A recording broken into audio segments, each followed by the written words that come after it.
Good morning, students. Welcome to our second session on taxation. I hope you are all well and taking proper care of your family members. In our first session, we had a deep dive on residential status, income from salary, and income from house property. I have asked you all to solve a few problems on it, and we have solved few doubts, queries from the students onto our WhatsApp group. I hope the rest of the students' doubts are clear as far as the three topics are concerned. In this session, we will be covering capital gains, other sources, deductions under chapter 6A. So that will be covering our taxation syllabus as far as your examinations are concerned. For capital gains, one problem would be there in your exams. You cannot avoid it. Please make it a point that you try to solve n number of problems as much as you can to avoid any kind of difficulties during your examinations. Okay, so here we begin our second session on capital gains. Okay, so capital gains, the definition speaks about any transfer of capital asset for a consideration which results in profit or a loss. That is called as capital gains. I repeat, transfer of any capital asset for a consideration which results in profit or a loss is called as capital gains. Capital gains are further bifurcated into two parts: short-term capital gain, long-term capital gain. Okay, so first let us identify what all capital assets includes. So the definition speaks about following things are included as capital asset. Which of them are? They are as follows: land and building, plant and machinery, house property, vehicles, patents, trademarks, leasehold rights, machineries, jewelries, etc. However, what is not included in capital gains are stock in trade held for the purpose of your business, personal goods such as cloths, furnitures for your personal use, agriculture land in India, gold bonds, and special bearer bonds. The first exclusions is stock held for the purpose of business and profession. This means that if you are holding any capital asset which may be termed as a capital asset, however, that property belongs to you and you are also trading in it. So for example, you are a construction company. So for your stock in trade includes land and building. However, when the construction company sells land and building, that is a flat, capital gain is not accounted for him. He will be taxed under the head business and profession. However, the same scenario, if I am holding or you are holding who are not in the business of construction, so for those people, capital gains, any gains would be taxed under the head capital gains. Is this point clear? I repeat once again, if I am a construction company, the flat which I hold would be stock in trade for my balance sheet. When I sell such stock, the profit I will be taxed under the head business and profession and not capital gain. However, scenario number 2, say for example, I am not a construction company.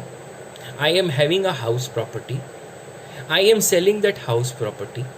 Profit or a loss, that is capital gains, would be taxable in my hands under the head income from capital gains. Is this clear? Okay, great. We move further ahead. Assets will be classified whether it is short term or long term depending upon the holding period. So first we will bifurcate assets into two parts: shares and securities and any other assets. Now first let us speak about shares and securities. If the holding period of shares and securities is more than 12 months, that will be recognized as long term in nature. Holding period less than 12 months in the cases of shares and securities will be recognized as short term capital gain. For other assets, the indexation of the period, that is holding period, if it is more than 3 years, it will be long term in nature, and the holding period less than 3 years would be short term in nature.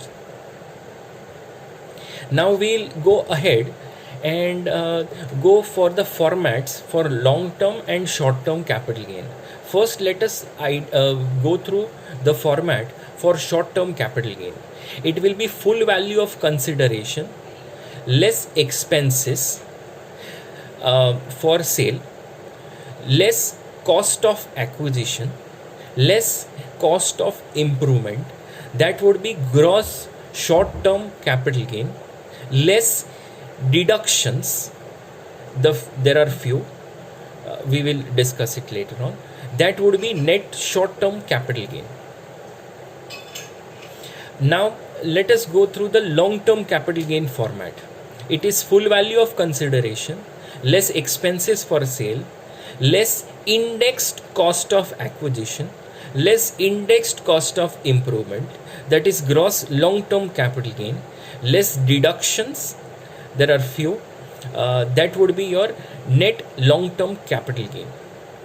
The difference between long term and short term is the word, that is indexation. Now what do you mean by indexation? Indexation is bringing the price to the current level. The simple formula for indexation is cost of property divided by cost inflation index for the purchasing year multiplied by cost inflation indexed for the year of sale. You will do the indexation only in cases of long term capital gains. Okay, so now let us go on to the exemptions part, the last part. Exemptions. Once you have received capital gains, you can claim few deductions. The few deductions are there are 3 deductions. First one, you can purchase a house within 2 years from the date of sale. Second, you can construct a house within 3 years from the date of sale. Or, and the last one, invest in tax free bonds maximum 50 lakhs in one financial year within a period of 6 months from the date of sale. The last one is very important. That speaks about invest in tax free bonds maximum 50 lakhs in one financial year. You need to invest within 6 months from the date of sale. These are the few highlights for capital gains. This will help you to solve a problem. The problems are, I'll give these problems. I have given few problems adjoining to this session. You will get it onto your WhatsApp groups. So this is the nutshell of capital gains. The whole idea behind capital gain is to identify, is to tax profit or a loss you derive from a sale or a transfer of a capital asset. The formula itself speaks transfer of capital asset for some sort of a consideration, for a consideration that will result into profit or a loss, that is called as capital gains. Is this clear, everyone? Okay, so now let us go on to income from other sources. Okay. Okay, now let us understand the head income from other source. Purely speaking, every head, you have total 5 heads.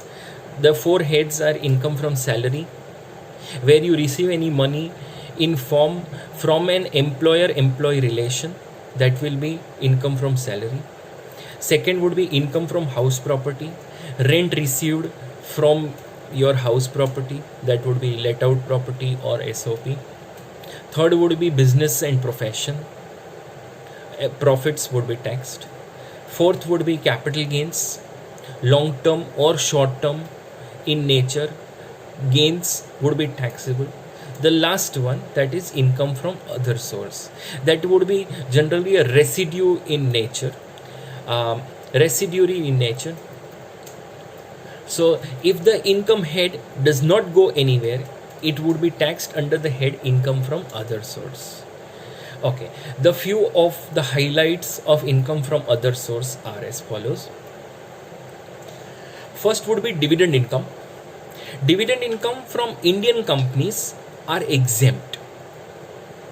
I repeat, dividend incomes from Indian companies are exempt. Dividend from foreign companies are fully taxable. So for example, if you receive a dividend, say you received a dividend of rupees 5,000 from Larsen and Toubro Limited, which is an Indian company, it would be tax free. You need not have to pay tax. However, if you receive dividends from Microsoft or Apple Inc., you will be fully taxable. The second one, income earned from lotteries, crossword puzzles, horse race, gambling, betting, or any kind. So whether it is a legal business or a illegal business, if you have received money, you have to pay tax. Simple as that. Next one, money or movable, immovable property received without consideration during the previous year. Fourth one, interest earned on securities. So you may receive interest from SB account, FD, debentures, bonds, securities, whatsoever. It would be all taxable under the head income from other source. Next one is income received from letting of plant, machinery or furniture with or without building. Say for example, I am having machinery. I may not be using up to the optimum capacity.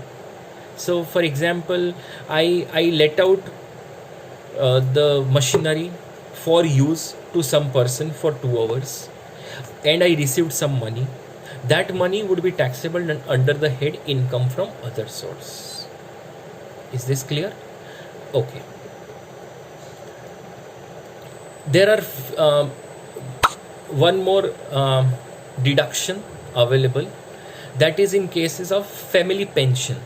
If you receive family pension, deductions would be 1/3 of family pension received or 15,000, whichever is less. That would be, you can claim deduction in cases of pensions. Last not the least, gift received from relatives are exempt. It could be any amount, it would be completely exempt. However, gift received from non-relative exempt up to 50,000 rupees. So for example, if you received a gift from your parents worth rupees 50,000 or 1 lakh or 10 lakhs, it would be exempt. However, if you receive gifts from your friends and they gave you a gift of rupees 51,000, then the whole 51,000 would be taxed. However, if they have paid you, if they have gifted you worth rupees 45,000, then it would be completely exempt. This all forms part for your income from other source. Now let us go on to deductions under chapter 6a. So chapter 6a deductions will include ATC, ATD, ATDD, ATTTA, ATG. There are 5 heads, 1, 2, 3, 4, 5, 6, 6 heads. ATC, ATD, ATDD, ATU, ATTTA, ATG. So first let us start with ATC. You can get maximum deduction allowable is 1,50,000. You can invest in PPF, tax saver FDs, repayment of housing loans, principal repayment of housing loans, tuition fees for maximum 2 children's, life insurance, maximum 20% of sum assured, NSC, that is National Savings Certificate, ULIP, Unit Linked Insurance Plan, and Equity Linked Savings Scheme, that is ELSS. All these places you can invest, you can claim maximum 150. You can invest any amount, no problem whatsoever, but you can claim maximum 150 deduction. If you have invested 2 lakh rupees, you can claim maximum 1,50,000. If you have invested in all the places 70,000, then you can claim only 70,000. Next one, that is ATD, that is Mediclaim. Mediclaim maximum allowable for self is 25,000 and for parents is 50,000. So for example, self you can claim 25,000. For parents, seniors, that is above 60 years, that is 50,000. So maximum you can claim is 25 plus 50, that is 75,000. One more possibility could be self is 25,000 and parents less than 60 years, then they will get 25,000. So in that scenario, you can claim maximum 50,000 rupees. So either it could be 25 plus 50, 75, or 25 plus 25 equals to 50. Next one is ATDD, that is dependent disability. Say for example, I am taking care of a dependent disabled, and any expenditure I incur, I can claim deductions under section ATDD. This deduction is a flat deduction. So irrespective of any expenditure you incur, you will get flat deductions. So if the disability is up to 40%, nil, 40 to 80%, 75,000, above 80%, 1,25,000. I repeat, up to 40% nil, 40 to 80%, 75,000, above 80%, 1,25,000. This is in cases of dependent disabled. If you look into ATU, that is self disability, means say for example, I am myself a disabled person, then I may claim under section ATU.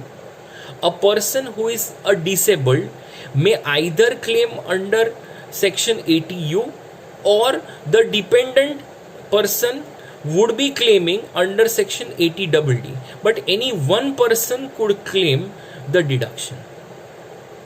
The amounts remains the same, that is up to 40,000 nil, 40 to 80%, 75,000, above 80%, 1,25,000. So if Mr. A is a disabled, he can claim self disability either under section ATU, or the person taking care of him may claim deduction under section 80DD. Okay, now let us go on to 80TTA. You can claim maximum 10,000 rupees deduction for interest in savings bank account or post office bank account. You can claim deductions for your interest. This deductions is applicable since 1718. So this is a new deduction for you guys for your examinations.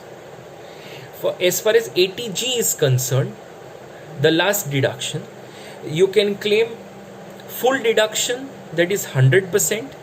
Government sponsored schemes, you can claim 100% deduction. Thus the other one is the partial deduction, where you can claim 50% deduction. So right now, if you donate in PM CARES fund, that is right now the donations which Government of India receives, you can claim 100% deduction. The same thing, if you say, for example, if you have donated some money in, say, for example, Rotary Club or Siddhivinayak Trust or Balaji Trust or whatsoever it could be, Sai Baba Trust, you can claim 50% deduction. So here we conclude deductions under chapter 6A. Okay, the last part, that is gross total income. I'll just go through the format.